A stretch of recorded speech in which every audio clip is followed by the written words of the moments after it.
What's up, everyone?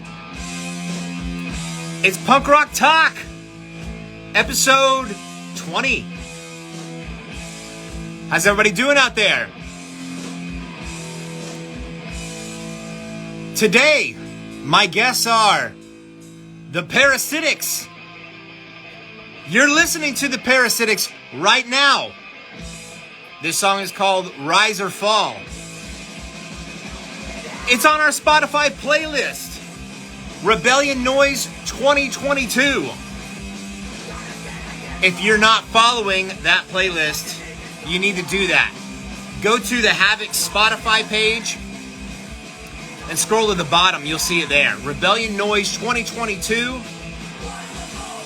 We update it every Monday with tracks from our favorite punk rock picks. And it's always in correlation with whoever we're going to be interviewing that week on Punk Rock Talk. Have you missed an old episode of Punk Rock Talk? No need to worry. You can find all of them on the Havoc's YouTube channel. If you have not subscribed to our YouTube channel, you need to do that. And while you're there, tap that bell icon. That'll turn on notifications so that whenever we post new content to our channel, you'll be notified. And we're working on more content for that channel as we speak, not just episodes of Punk Rock Talk. So there's surprises coming to the Havoc's YouTube channel. So make sure you subscribe to that.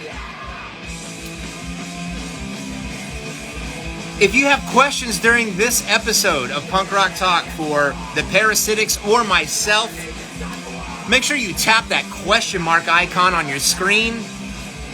Don't put it in the comments section. Those comments fly by. I don't read them. I'll miss it. If you tap that question mark icon, it stores it in a specific location for me so that I can access it when I want and I can just scroll through and read them. Having said that, this episode of Punk Rock Talk and every episode of Punk Rock Talk is brought to you by Dead and Buried Inc. That's Dead and Buried Inc. INC, not INK. You can find them here on Instagram. Their handle is at Dead and Buried Inc. Or online at their website, deadandburiedinc.com. That's Dead and Buried Inc. INC, not INK. If you're in a band and you need merchandise, they are your source. They can print t-shirts, patches, they can do buttons, pretty much anything you need as far as merchandise or printed material is concerned. You can find it there at deadandburiedinc.com. Also, if you're looking for Havoc merchandise, you can find it on their website. So again, deadandburiedinc.com. If you missed it last week, I made a very special announcement. I have launched Rebellion Noise Records. You can find our Instagram page by searching Rebellion Noise Records. We teamed up with Bill Johnson of 40 Ounce Booking, and we'll be announcing all the bands that are playing next year's 40 Fest with 40 Ounce Booking. And we're going to make some of those announcements right here, today. Are you guys ready for this? I know I am. I'm excited to talk to these guys. They're quite the batch of characters.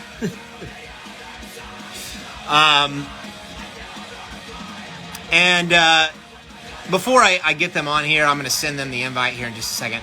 Before I get them on here, I just want to say thank you to everybody that has reached out to me on my personal page or the Havoc's page or the Rebellion Noise Records page to say that they like what we're doing with Punk Rock Talk, or they're excited about Rebellion Noise Records.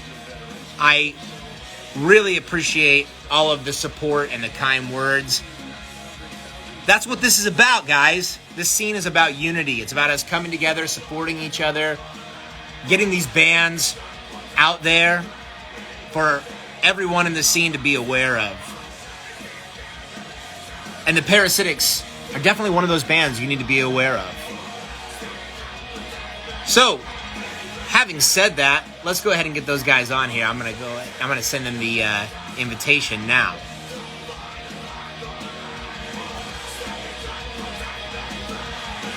All right. Has been sent, so they should be joining us momentarily.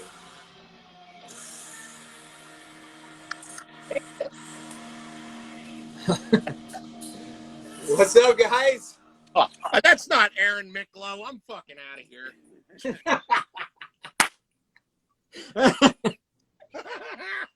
I told everybody that you guys were a wild bunch of characters, and you did not disappoint with that introduction. How you guys doing? Good, man. How are you? Good. I'm doing great. It's been a bit of a chaotic week. A lot going on right now, but aside from that, man, I'm doing really good. I'm excited to have you guys on this show. Looks like it's a nice day out there. A lot of shit out. It's hot. Yeah. Is it really? Yeah, Jersey summers, baby. It's like 90 degrees and like no wind at all. Oh, damn. Yeah. Do you guys get crazy humidity there too? Oh yeah. Horrible. Larry and I gets worse. We have contests of who's going to be sweatier after we play. Then the real contest is what, like me and my drummer Josiah is like, we fight over who's going to get to eat them out from behind after they're done. Oh God. Mm. That sounds appetizing. Yeah, that's what we always said. Yeah. What is your rehearsal space situation like? Where do you guys rehearse? Well, when we started off, we had this empty. It was an old mill, and it was empty. And I don't know, the guy that we were renting it from, I'm not even 100% sure that it was his to rent out. I think we kind of just paid him whatever, and we got to go up there. We stored all of our shit up there. It was gated in, and we kept all of our shit there, and we used to party up there and have fun. It was great. Then they redeveloped the area, so we're back to the Studio. We go to like the studio space now every so often, as often as we can, which is not very often. That's why when we play, it shows. Do you guys have climate control there? Oh yeah. Oh yeah. That's the worst when you don't, and just getting through a rehearsal like half hour into it and you're just sweating balls, and like it just it ruins the whole experience. Harry always turning the AC up and turning the heat down. It's the first thing he does. Right when he cracks a beer, he's like, "Is the heat on? The AC on?" It's like, "Yes, Larry, it's on." And this is in like November. I was gonna ask if you guys were one of those bands that always wants the air conditioning on, no matter what year it is. The AC. Oh yeah. Turn the AC on and the lights off. That's our motto. I sweat in December. Yeah. I don't like to be cold. So Justin, our guitarist, he's like that. He's a big burly guy, and no matter what, like we've been on tour, and it's like the middle of January, it's snowing outside, and he's like, "I'm getting hot in here. I gotta crank the AC." I'm like, dude, you can hang meat in this van. Yeah, I hear that, man. I mean, it's just, I don't know. I think it's just everybody being around each other and shit, man. Those amps put off heat and stuff. It gets hot in there. I don't know. I like my beer always has condensation going on top of my amp. That I get pissed off. It's sweating, brother. Well, and you're playing punk rock. It's not like you're fucking Dave Matthews Band or some shit, like relaxing while you're playing. Oh, yeah. Fuck the Dave Matthews. Yeah, that's it. My name is Paul Wild. Right. But either way, we're not like sitting down chair, So right. Practice like we play. We have fun when we practice. And I break a big sweat. I probably lose 4 or 5 pounds, and all I do is sweat. And I'm really big, so I got a nice beer gut going.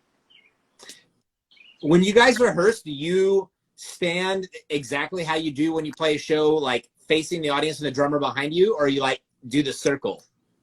I think honestly, it's the circle. I mean, because for me, 90% of the time we play at the place we play at, I can't fucking hear anything anyway. I mean, so like I have to look. I'm used to just listening to the drums and the bass. So I just at practice, I don't know. It just seems like it's always set up where I'm staring at the drummer. So he's always staring at us. I'm usually staring at Stevie, and Larry's just kind of next to me. Yep. And we usually just all look at Josiah, to be honest. But to Paul's point, yeah, we can't really hear the vocals. Usually all drum cues and bass cues. That's the only thing that keeps me going if I can't hear any vocals. Yeah, that makes total sense. I mean, you absolutely have to follow the drummer. And like for years and years and years, we would always rehearse that way, like kind of in the circle, looking at the drummer. Yeah. But then we realized, like, when it came to playing shows, because it's not, you know, you're not positioned the same way as you rehearse, there's this shift where like now you can't see the drummer and like it can throw you off. Yeah. So we started like we would still rehearse in a circle, but like if we had a show coming up, we'd do at least 2 rehearsals where we weren't.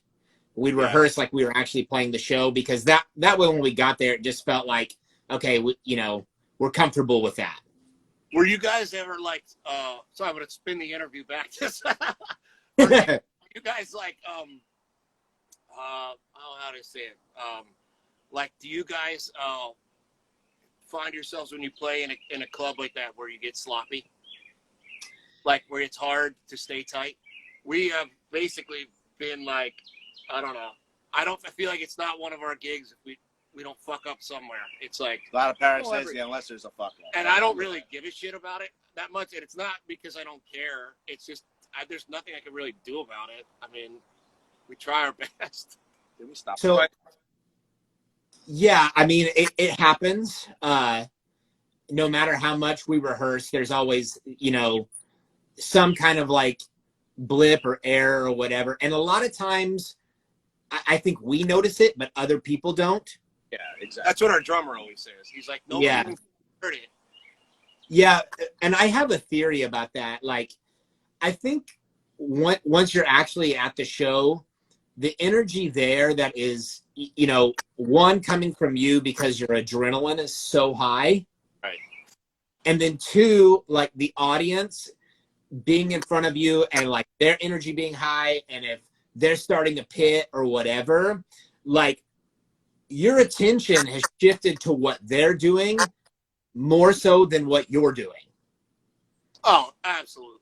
I agree with you. I mean, and at the end of the day, I don't really think anybody gives a shit if you hit a C chord instead of, you hit a C instead of a D, or a C instead of, an E, whatever. I play guitar too. I know the goddamn fucking fretboard. But I don't think anybody gives a shit. I mean, I don't think it fucking matters. I think that it's really just, like you said, once the energy starts going and we're having a good time, I mean, if you let one, like a sour note or something like that fuck up your experience. I've seen Jimmy Page play the wrong fucking note. I mean, I've seen videos of lots of guys fucking up. So to me, it's just part of fucking playing. I've seen the Joe Jonas play the wrong chord too. Fuck Joe Jonas!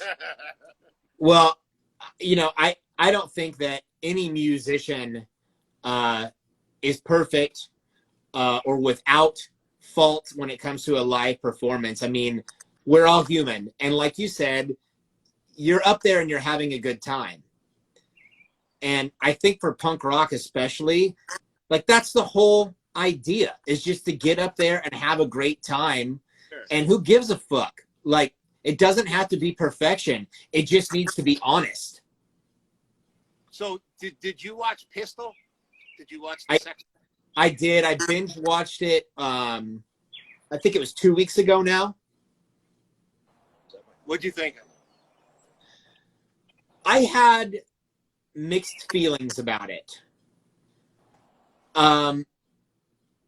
Like, I thought it was cool that it was coming from Steve Jones' perspective. Exactly. Yep.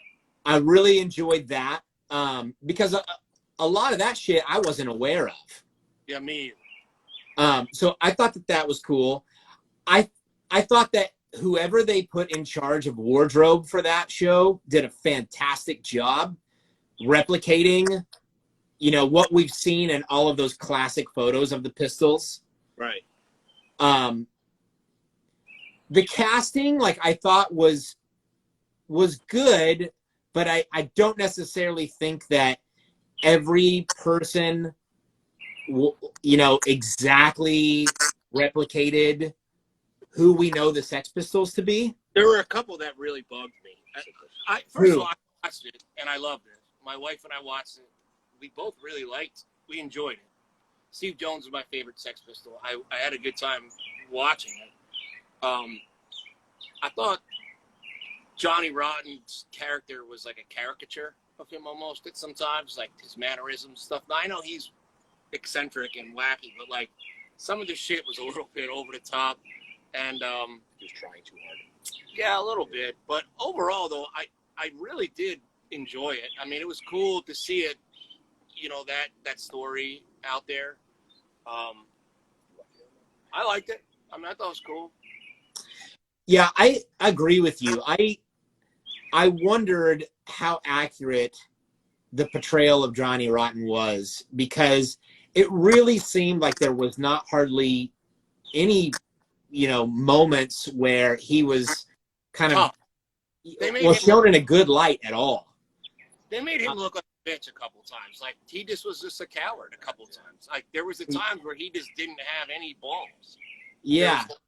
He would yell at people, but yet he would I don't know. There was just a piece in a very intelligent way. Something missing from Wasn't from him. That kind of threw me off a little bit.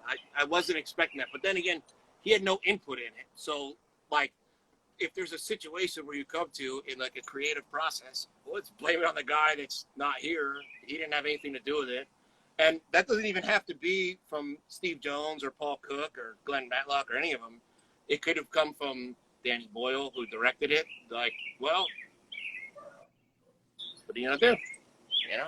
Yeah, I thought that there was one scene where I can't remember where they were at. They were somewhere up in northern England on tour, and they were by the beach, and they were all hanging out, and they started wrestling in the water together like they were all actually friends. Yeah, and Steve Jones said, "I'd never been to the beach." Like, he was like, yeah. That was cool. I thought that was neat, And they showed Johnny be the last one to join in, but it kind of seemed like they were portraying it as though he always had his guard up and that he was never really their friend. Yeah. And I don't know if that's actually the case or not, but based on the way I've seen him portray himself, not portray himself, the way I've seen him behave, I mean, the guy just always seems like a fucking dick, so I'm not really surprised. Yeah, I get that too. And the other part is that I saw I agree, basically.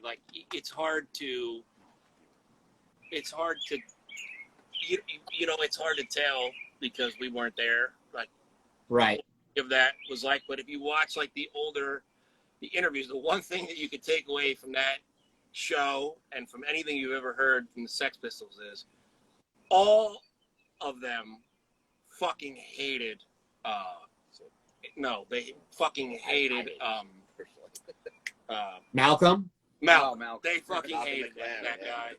And at the end of that pistol thing, they kind of were made you feel a little bit of sympathy for him, but I don't really have any. I mean, right. Well, it's pretty obvious based on all of the history that's out there that Malcolm really was the one pulling the strings. Yeah. And the way they portrayed him in the show is he was just very strategic. Yeah. And something about that I actually really respect. Well, I agree with you. I think that there's that there is, I mean, I actually believe that I don't think that they would have been as successful or as big as they are or were without him. And and he wouldn't have been anything without them either.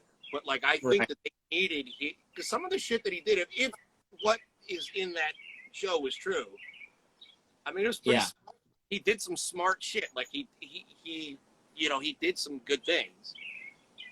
Whether it's true or not, I don't know. Yeah. Well, I mean, I think it's kind of like any band that really takes off. It doesn't matter what genre it is. They do something to grab the attention of, you know, those that are around them at first, and then somehow that just starts to spread because people talk. And all of that takes coordination and planning. So, like, you know, just the song "God Save the Queen." Yeah. Like, that in itself, like, even though Malcolm didn't write it, he was adamant about using that as the title instead of "No Future," which Donnie Rotten wanted. Makes more sense, to be honest. Yeah, because it ruffled a fuck ton of feathers. Yeah, Sure. Yeah.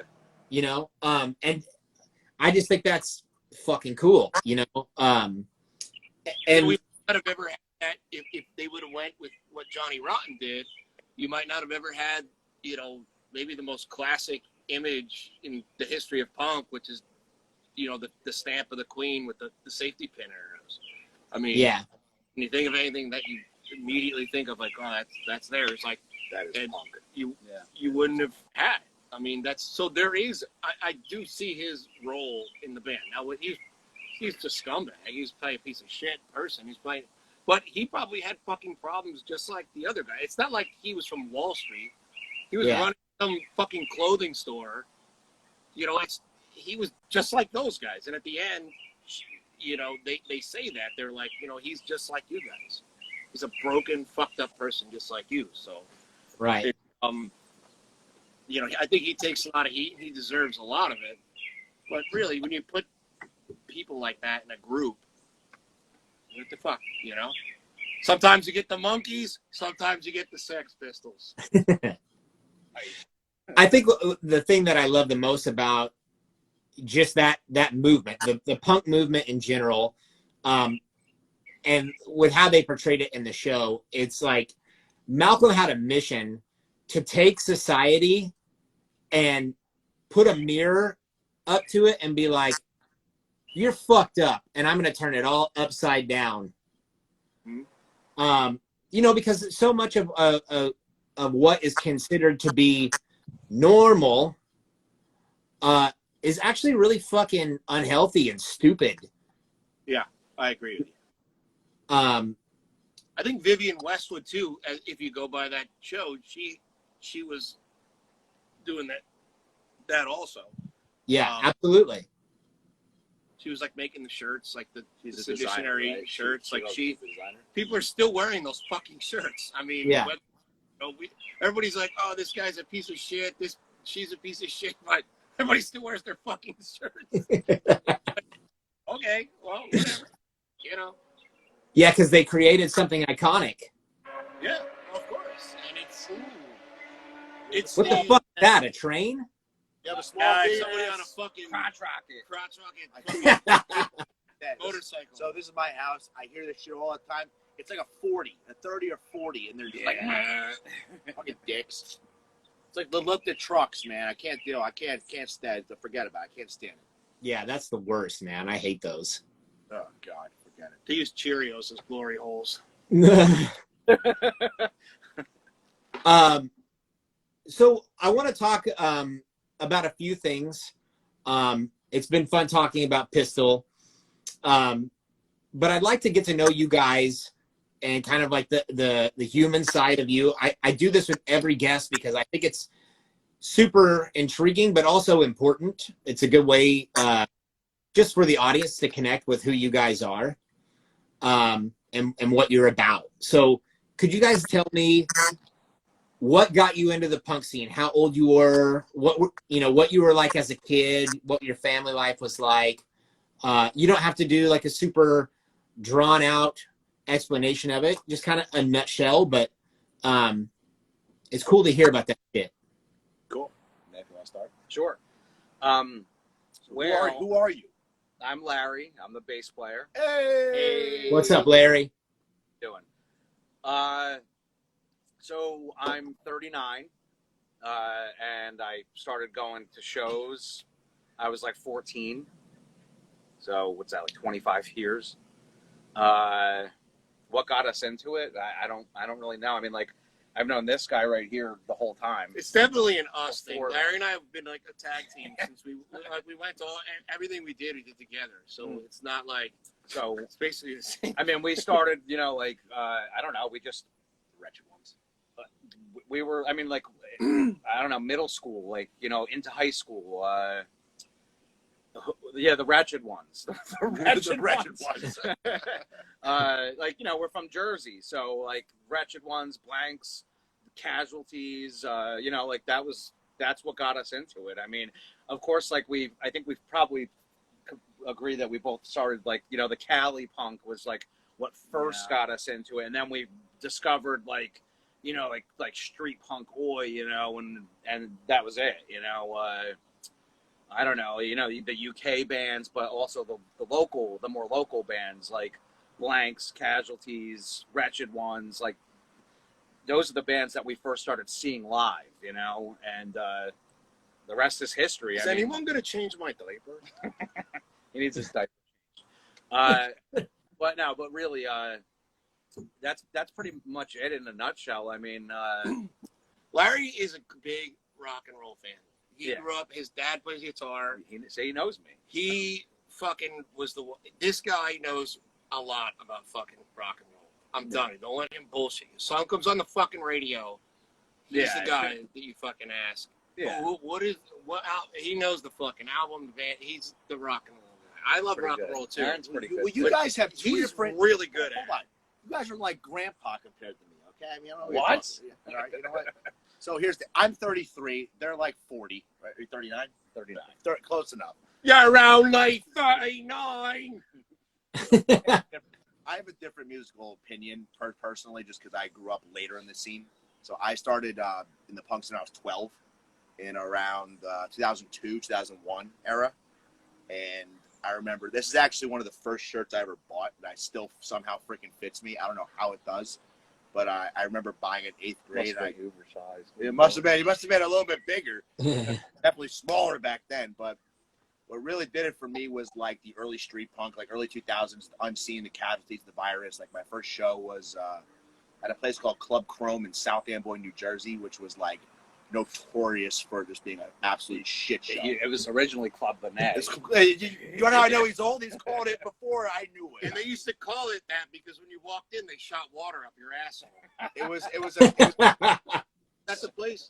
No. Oh yeah, that's the place. Yeah, sure. So Club Banana. It was the Unseen, the Virus, and the River City Rebels. That must have been 2004. Was my first show, I think I went to, and then I met them. I met this guy at a Blank 77 Subhuman show in New York City at the Bowery Ballroom. That's not true. Yes, it was. Is that true? Yes.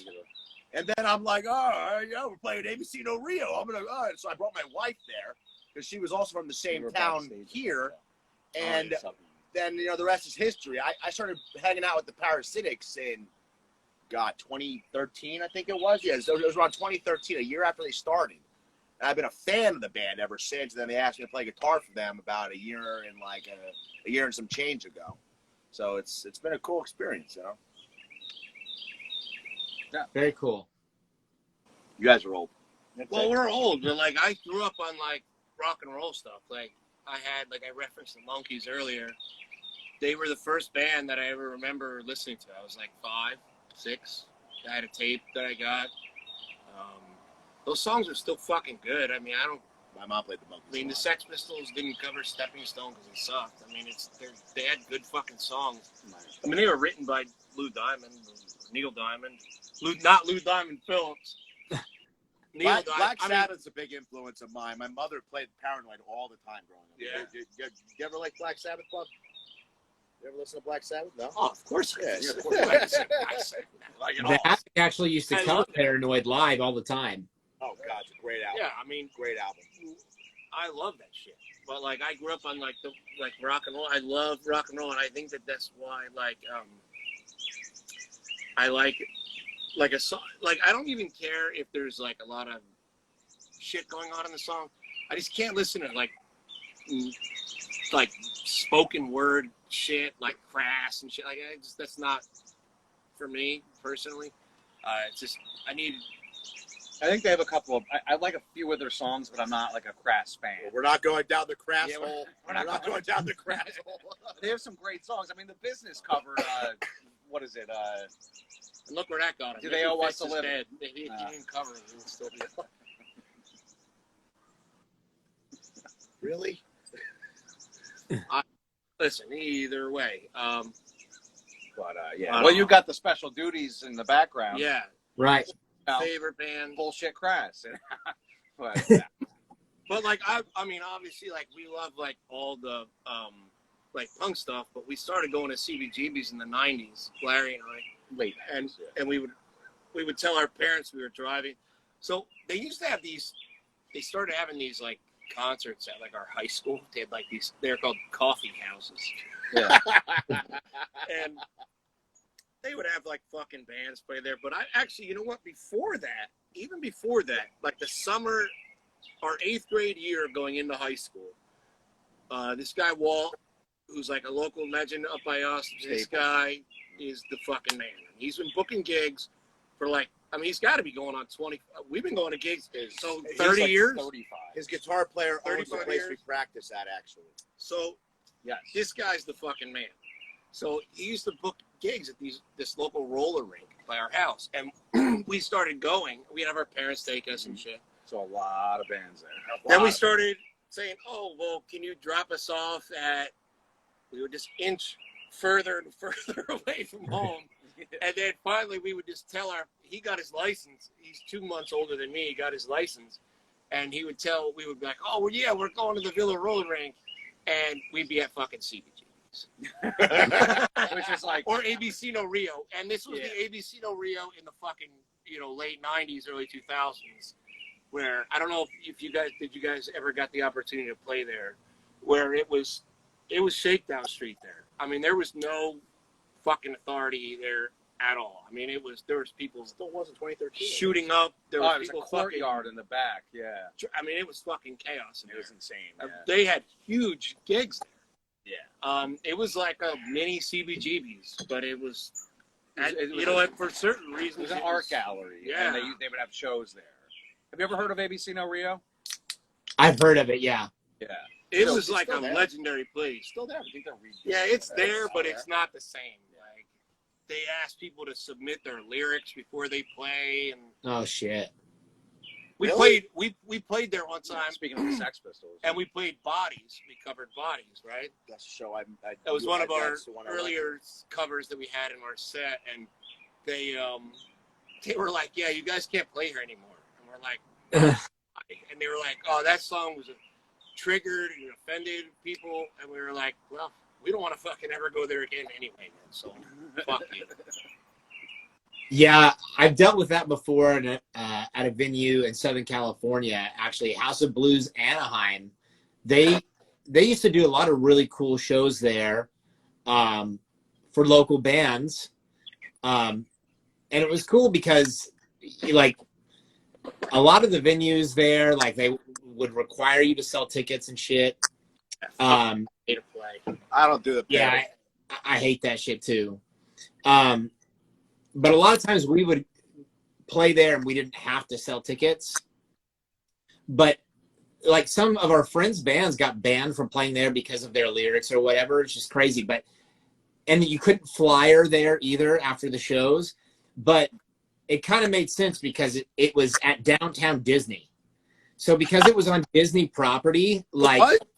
yeah, Wow. because it was on Disney's property, like they had to make sure that, You gotta you make know, someone else is happy. yeah, but they actually closed that House and crap. they demolished it and put something else there, and they moved House of Blues Anaheim to another location, and it's like 3 times the size of what it was at Disneyland. That new location is fucking rad. Nice. I remember they But yeah, asked, that kind of shit is so lame. You know, asked like us, and like I said about my buddy Walt that I was saying before, he's booked. I mean, even like international acts like Murphy's Law and like Nine Lives, The Casualties. He booked tons of bands. He's never ever asked anybody to sell a ticket. That is the most biggest fucking load of bullshit that you could fucking possibly do. You're gonna take a fucking band that is looking for an opportunity to get on a bill with one of these bigger bands to get heard.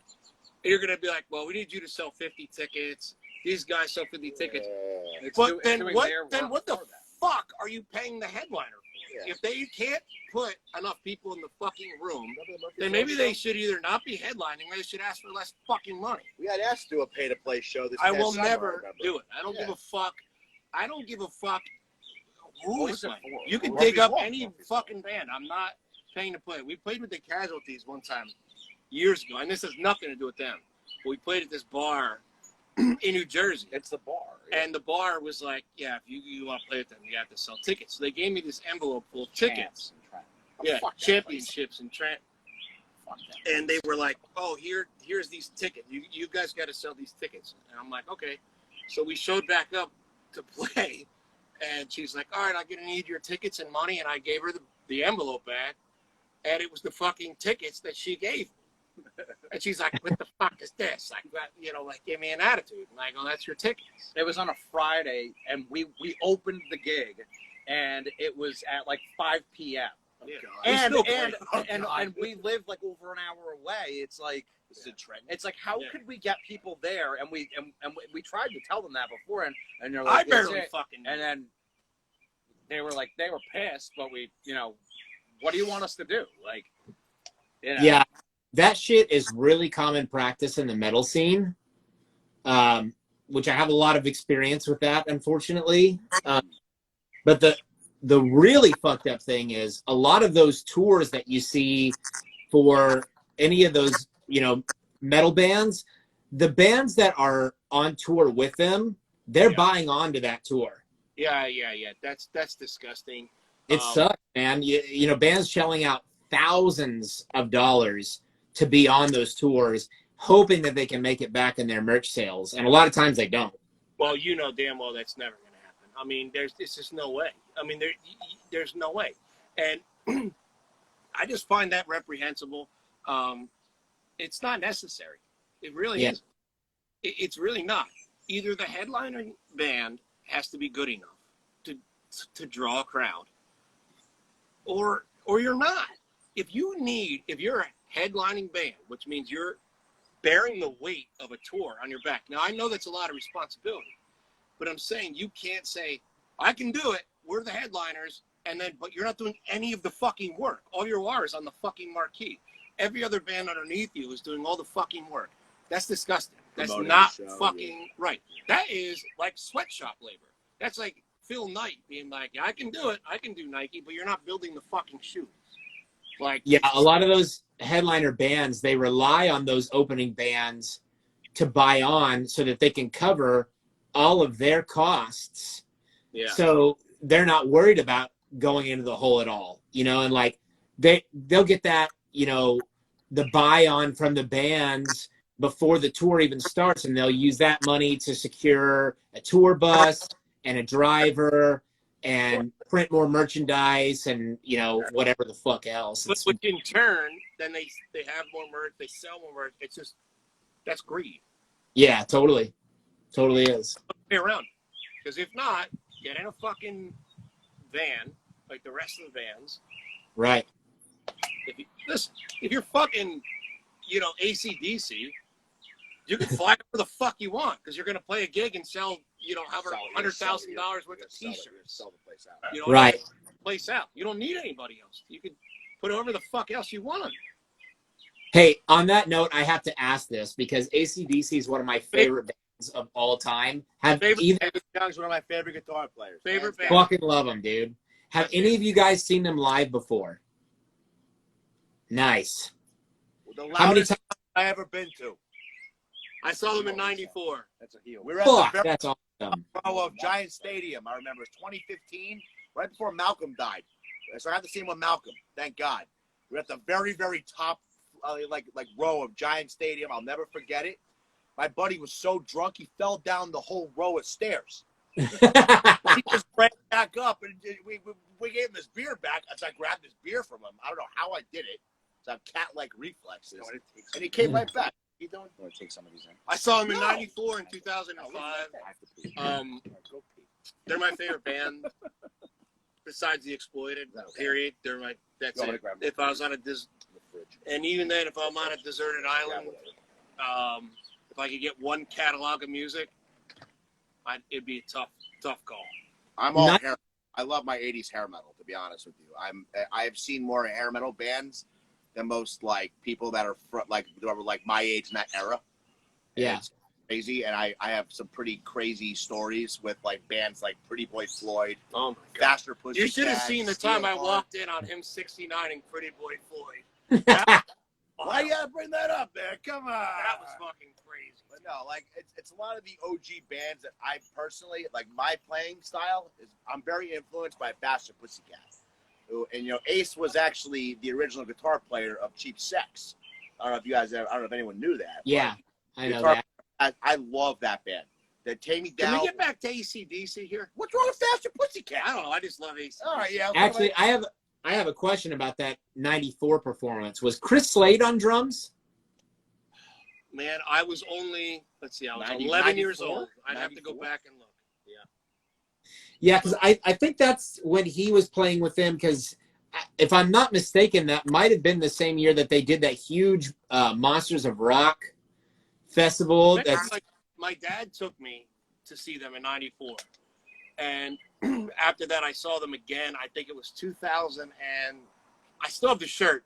It's a big tie-dye shirt. It's got all the tour dates and shit on the back. I'm a big tour date collector, so when I see bands, I collect the tour dates. So you have to remember how old you are, though. Don't you fool anyone. Either way, I mean, at the time I saw them, I didn't know who the fuck anybody was. I was still listening to Nirvana and stuff. Like, I didn't know. I probably didn't even want to be there. But my dad is a big rocker. I've seen the Stones 5 times thanks to my dad. Like, I went a couple times with him. I went a couple times with buddies of mine. That's cool. So I love rock and roll. Like that's my shit. Same. But like I saw them again though. As an adult, I saw the whole band. Like Right. The Angus and Malcolm. I mean, I never got to see Bon Scott, but obviously. Right. Yeah, I've been a fan since I was probably like 8 years old, something like that. Yeah. And never had an opportunity to see them live. And then they did a tour. I want to say it was 2015 or something. For I believe it was the Black Ice album. The what? Great album. Yeah, if it's not Black Ice, it's the one after that. Rock or Bust. Oh yeah. Oh, Rock or Bust. Yeah, it was Rock or Bust, and that was when Paul Rudd wasn't drumming for them because he had all that legal shit going on, and they brought Chris Slade back on drums. I was so fucking stoked because I love Chris Slade's drumming with that band. Their DVD from the Monsters of Rock performance with him is like one of my favorite live DVDs ever. But yeah, I saw him at Dodger Stadium by myself because nobody wanted to cough up the $130 for a nosebleed. Worth it. Yeah, it was worth it. And like I was single at the time, and I was like, I'm not gonna invite a chick to this because then I'll have to pay for her fucking ticket.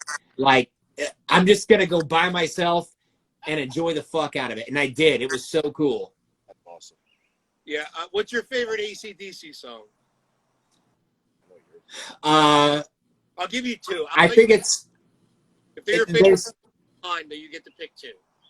So, yeah, there's 2 of them. The studio version of Night Prowler.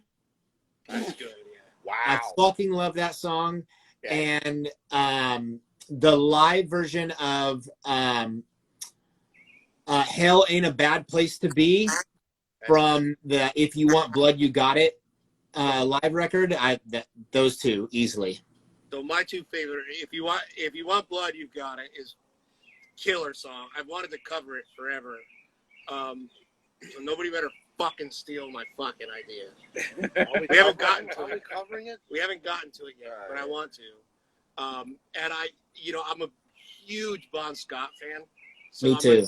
I'm gonna go with Ride On. Cool. Dude, speaking of covers of If You Want Blood, You Got It, I went to Warped Tour in I think it was 17, maybe 2018, something like that. And it was the first time I had been to Warped Tour since 99. Yeah, one of the bands were on it. So yeah, exactly. But Gwar was playing. Gwar? And they closed their set with If You Want Blood, You Got It. And they brought out these huge water cannons that were shooting out all this blue water at everybody. It was fucking rad. Man, I might have to reconsider that. I don't think there's any way we're gonna top Gwar. So Yeah. It was cool, man. It was a great way for them to close their set. I just saw, speaking of Gwar, They're playing this week. no, I just saw that there's a documentary coming out about Gwar. Yeah. Like a behind the scenes. It's 30 years of Gwar. It's the guy, all of them, and it's all about Gwar. I can't remember what it's on. I'll post a link to it. I just read it on Bloody Disgusting last night. They were posting it. So Yeah, I've seen them. It won a couple of awards at film festivals. It's supposed to be awesome. Cool. Yeah, I've seen them twice. The first time I think was 98, maybe 99. They were on tour with the Misfits when it was fronted by Michael Graves. Yeah. And dude, you talk about a hell of a show. It was so fucking cool. I know people hate Graves. I was 9 years old. I thought he was just musical wise. I thought he was okay. You know what I mean? You're not going to get a Danzig. You're not going to get Glenn Danzig. If we're being honest I about thought he was that. pretty good. But it's a What different. did It's you a different. do, It's a right? different. When I was in high, when It's a I was different band. the end of my middle school, 7th, 8th grade was when I first listened to Famous Monsters and American Psycho. Before all the crap that he did, I don't even know what I don't even care. It's stupid. I don't do politics. It's a different band. It's a different band. It's not a different even- band. It's not the original Misfits. It's a different Right. band. You know, I've seen Graves live. I've met him before, and you know what? He's a very talented musician.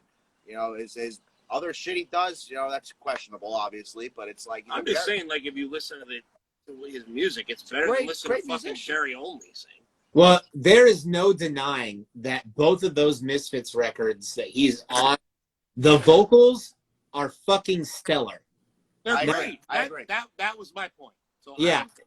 I don't follow I what had he a does double lock. I had a outside double of lock music. in middle school, man. I had a double lock. I I fucking I double had a lock. devil lock. I had a devil lock that went from my ass up here.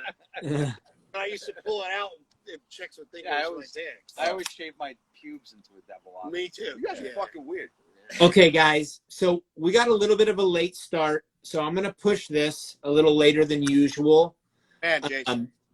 And normally I would start the audience Q&A a little earlier than now. But since we had a late start, I'm going to go ahead and invite the audience to submit their questions. So if you're watching right now and you would like to submit a question, you can just tap that question mark icon on your screen and put your question there. It could be a question for the Parasitix or for myself. And before we dive into that, we've got an important announcement to make. You guys want to let everybody know what's happening for you guys early next year? Hey, yeah, I got you. We are going down to the beautiful city of Atlanta, Georgia, and we're playing fucking 40 Fest. How you doing? Hey. 40 Fest! Yes. And Larry's who else? happy. Who else is going to be playing with you? Dude. Who else is going to be playing 40 Fest that we're announcing We're today? going to be hanging out with the amazing Punx Attack and the fucking awesome Wrecked. How you doing, Wrecked? Who? Correct. Oh, Wrecked. Don't be an asshole. I'm only saying that. Shirt. I'm only saying that because if you look at my Facebook, I wear my buddies He gave me. was just wearing their shirt. I wear a Rex Literally, shirt. I wear it all the yesterday. time. And you All the time. I do wear it all the time. And I'm just we fucking played with them in in We Are the LA. Punks. At We Are the Punks. in Miami. awesome In band. Miami. I wasn't Oh, there, yeah. but No, they're awesome Yeah, band. and, I wear the shirt. and, I always say that because who's the I singer? Jody? I wear this shirt all the time. Maddie Rep. Is it Maddie? Rep? Listen, I don't give a Okay. shit who does But- what. The drunken, Fuck you. drunken weekend. But yeah, it's gonna be a fun time. Can't wait. I really can't. That's wait. gonna be a I'm good so time. excited. It's my first fest I'm ever playing, and it's kind of cool.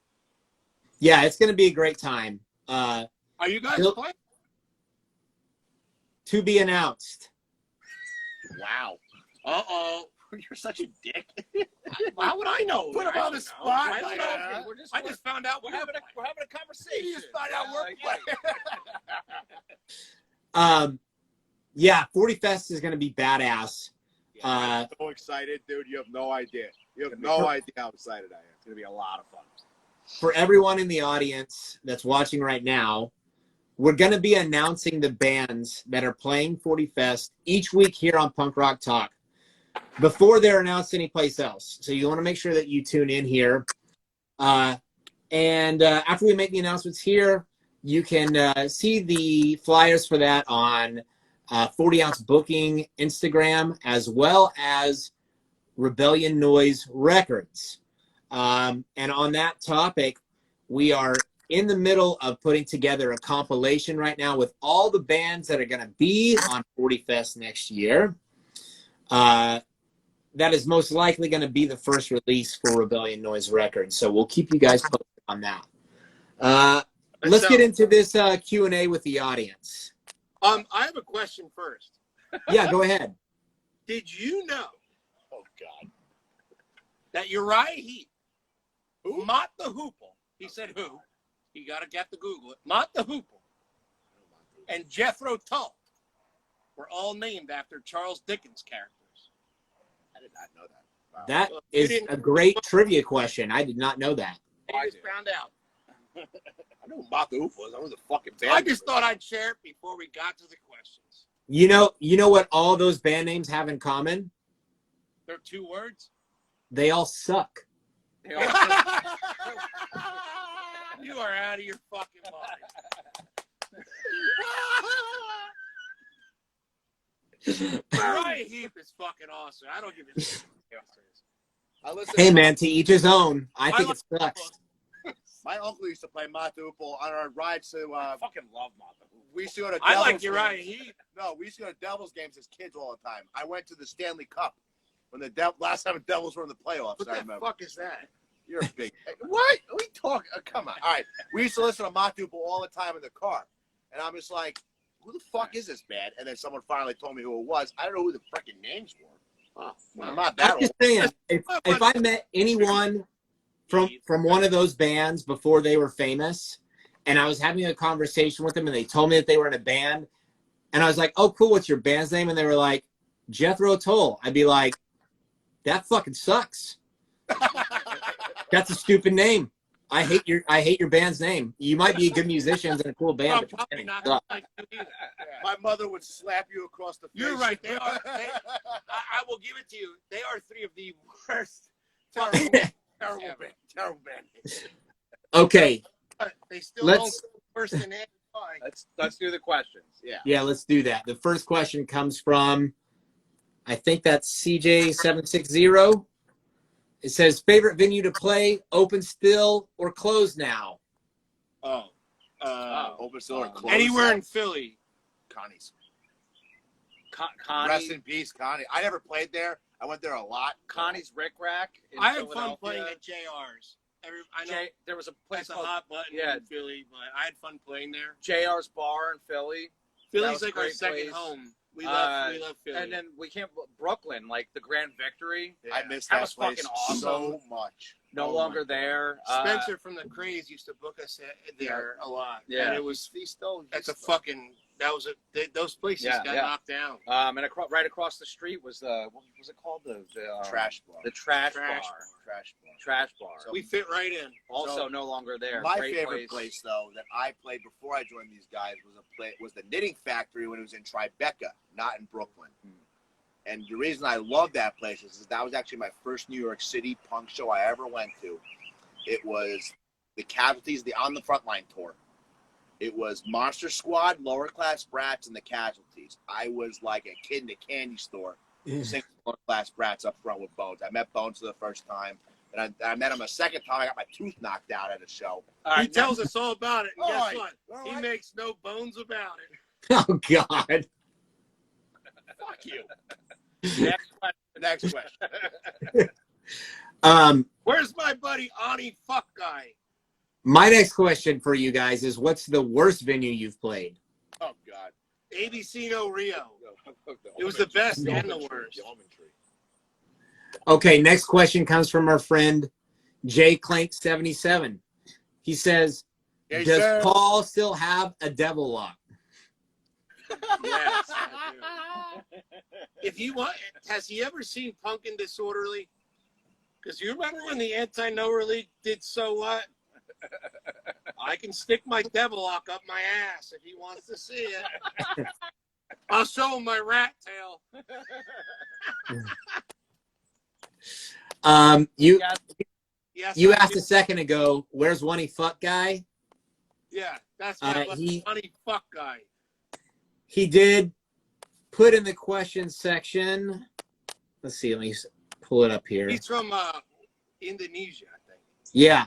He just said the guy. Parasitix rules. My buddy, he has a tattoo of us. Ani. He's the fucking Ani, man. we love you, brother. We love you, He's man. from the Sabotage. Good band. Number They one. are a good band. Not a fucking jabroni like Brooklyn Brawler. He has sex any day you want. He's number one. He'll never always have sex. Not like the jabroni, Danny DeVito, or the Oprah. Okay, next question comes from Subvert007. Do you wipe front to back or back to front?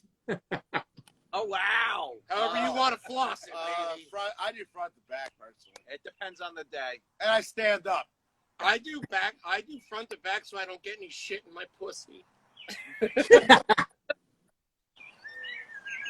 Keep that clean. Keep it clean. Okay. Next question comes from Trash Washington. Why is Aaron afraid of snakes? Are you afraid of snakes? How the fuck do you know that? Wow. Answer the question. I'm actually terrified of snakes. Let's find out if he's really afraid of snakes. I'm gonna be honest with you. I hate live animals. I hate like animals in the wild.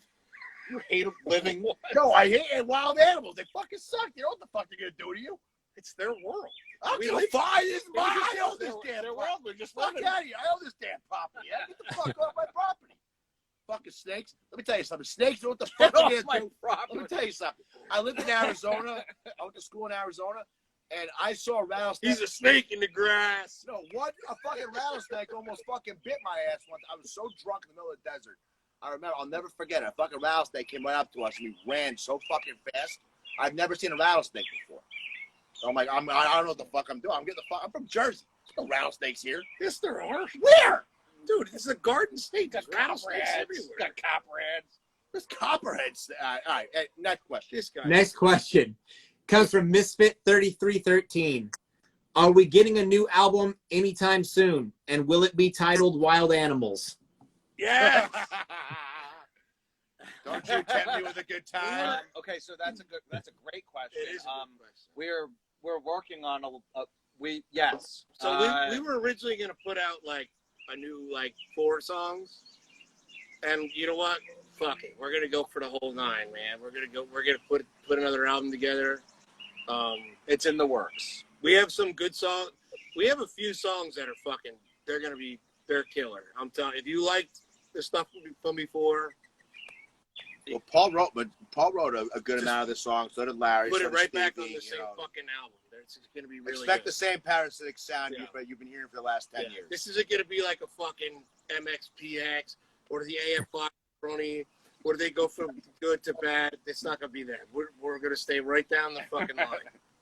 There's not Awesome. gonna be oohs and ahs and shit like that. Yeah, It's yes. all right, Expect we're new music. Yes, guys. Expect new We're like- music. Yeah. Okay, Trash Washington says he hates snakes but loves chicken wings. I love wings. I fucking love my man. You're wow. I love wings. They know a lot about you. Yeah, the fuck, man. Damn. I guess I must have been on, what was it, 60 Minutes. Who the fuck is this Walter Cronkite out there? What is Yeah. these are terrible questions. Okay, last this isn't a question, but a suggestion. First single from the album, Wild Animals, One-Eyed Spitting Cobra. That's a good one. That's a good one, Chris. I'm gonna tell you what. You get me excited, I'll shoot a rope that you can hang clothes on. I'll say it again. Get me with a good time. Wow. All right, guys. It's been a lot of fun chatting with you. I want to thank you for being my guest today on Punk Rock Talk.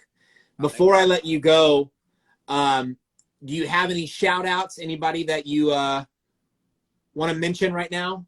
Yeah, hold on. I got a list. Hold on. Oh wow. Yeah, New guy made a list. New guy has a list. Is he gonna check it twice? Like fucking Santa Claus and bullshit. Like No, he's Jewish. He's gonna check it 3 times. one of the only Jewish punks you probably ever fucking meet. How you doing? I want to shout out Bill Johnston. He's a fucking man. Thank you so much for giving us this chance. Bill Johnson, you're number 1. Not like this Ronnie Barry Horowitz. Number 1, Bill. Bill, thank you, Thank Jason. you. I want to thank you, man. I've been following your band since '04, so thank you for having us on the show. It's like Thank you, Jason. my childhood dream You're come welcome. true. Awesome. Kurt from Dismantled. I have to shout you Kurt. out. Curtis Metal You Record. crazy motherfucker. Tonight, Kurt, you're gonna go man, out there, real- brother, real- and you're I gonna got have a whole- I got a sex whole- tonight. Real quick about what should we talk about or not yet? What about what he's Oh, we'll talk about this. Kurt's gonna have a sex tonight, Also, I and got to that's shout number out. 1. All right, shut up. I got to shout out Jason Plank and Chris Catton from Hostile City Oi. Jason and the They Chris, are the number best. 1. Also, They always respect the legend. do. They're number 1. Always have sex. we have a couple shows coming up. Actually, one of them is with Hostile City. Yes. We have July. Was it July 9th? July 9th. With the Destructive Fucks, Battalion Zoska, and Informal Society from fucking LA. 3 big-time hitters. They're not jabroni. They're not like a Barry Horowitz at the jabroni bushwhacker. They're number 1. I also want to give a shout out to Pat Society for recording their album. I'm not on that album. Who'd you say, Pat Society? Yeah.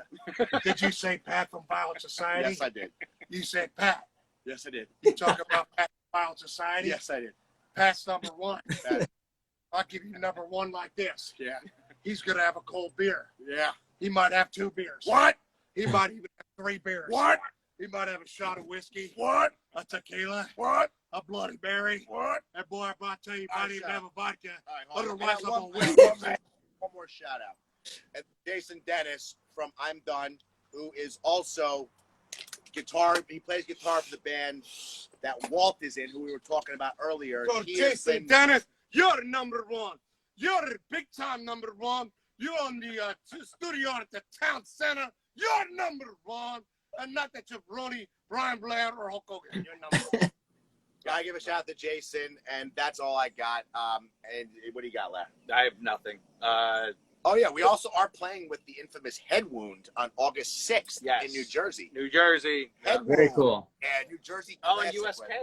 US And US Chaos. Chaos. Oh US my Chaos. God. And US Chaos as well, another New Jersey legend band. So we are going to play a lot of great New Jersey shows. We have a lot coming for That's you August, guys. August 9th. Right? Jason, 6th. can I ask you a August question 6th. real Sorry, quick? August 6th. Sure, fire away. Have you ever heard of, like, out in California? Have you guys ever heard, like, the Wretched Ones? Or, like, Niblick Henbane? No, I haven't. Boy bands. All right. Like 90s We're boy gonna, bands. one of us is Yeah, we're gonna gonna send you send it to you. That's Okay, cool. out there. Out here, they're God. That's like that. Those are our gods out here. So, Yeah. like, Wretched Ones and Niblick Henbane are the fucking best, man. Yeah, And send it to me. I definitely want to hear it. Head Wound, and we're gonna send them out there.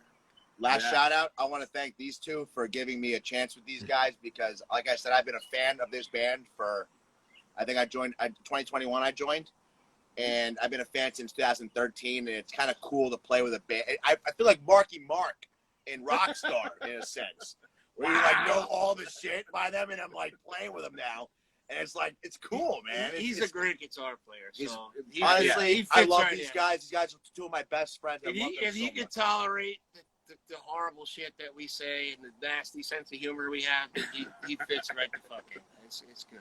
I guess, man. Thank you so So, much for having us, thanks, brother. Jason. I really appreciate And it. I'm telling you what, this guy's been sitting in this chair for how long? How long has this interview been going? About an hour. About an I got hour? a fart. I'm gonna tell you the gods. I hope he does, because guess what? I won the coin toss before the thing. As soon as this is Talk over, about this. I get to put his fucking undies in my mouth, and I'm fucking. Yep, we're gonna eat. I'm the one that gets to eat his fucking undies. He's gonna get it. Yep, I'm gonna eat the fucking Tossing the undies. salad. All right, guys. Thank you so much for, Thanks. at the very Love least. you out there. I can't wait to see you guys and meet in person. At Fuck yeah. fast, but somewhere we'll see you. I'll meet you soon, brother. I can't wait to meet you in But person. otherwise, you're the man. Absolutely. And by the way, I wanted to tell you this. I watch every single episode. Oh, cool. I think it's the coolest fucking thing. He actually does. I swear on both my kids' lives. Yeah, he actually does. I do watch it. I love it. And Well, I thanks. when I'm not going to bed. And don't take that personally. That's my Okay. Unwind. I know that you have a child. Yeah. So I have two. Mine are 6 and he'll be 4 soon. So my days are just total anarchy. So at the end of the day, when they're asleep, and even as my wife starts dozing off, my relaxation is I watch your interviews, and I got to tell you, you do a great job, man. I love it. Thank you for So all you thank do. you very much Thank for you having us. everything you do, man. Cheers. Seriously. I mean that from the bottom of my heart. Bottoms up, and here's to you, son. I'm Thanks, going to tell you, Jason. you ever get smart with me, son, I'm going to drop you right on your stack of dimes. And that's not, because I say so. Thanks, guys, for all the laughs. I really enjoyed it. It's love awesome you. talking with you guys. And before I let you go, one real quick announcement for everybody. Next week, my guest will be the Horribles. Give it up for those guys. Drake! What up, Drake? Remember we played with the Drake! I met Drake. You know what's that funny about the Horribles? I met Drake Yeah. randomly. Your time's done, bud. Shut up. I met Drake randomly at the Bouncing Souls show at Summer Stage at Stone Pony. Yeah. He runs Pickle Fest. I know that. And he goes, oh, I know the Parasitix. I'm like, surprised oh, you I'm don't actually like in the You get Parasitix. to go down there and suck dick all weekend. Shut the fuck Well, up. shout out to those All right. guys. I can't Jason, wait I to love you, interview them next Thanks, week. Jason. You're welcome. Take care, brother. You too. All right, Thank you, everybody, man. to play us out. Thank you. This is the Parasitix Rise or Fall. Here we go. Get the fuck here and just get drunk.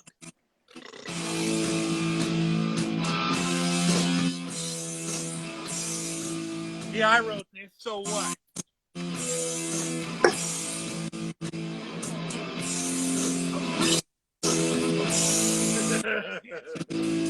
Thanks.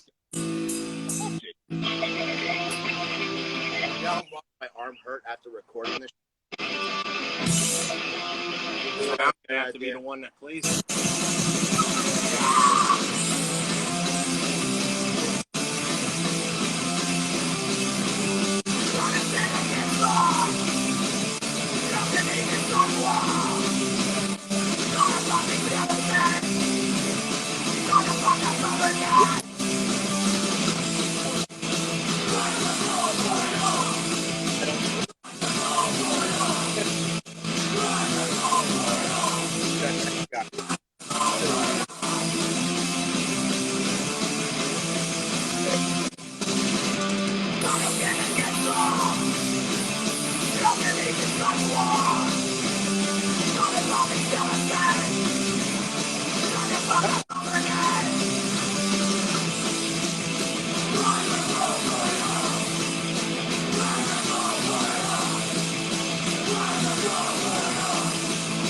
Does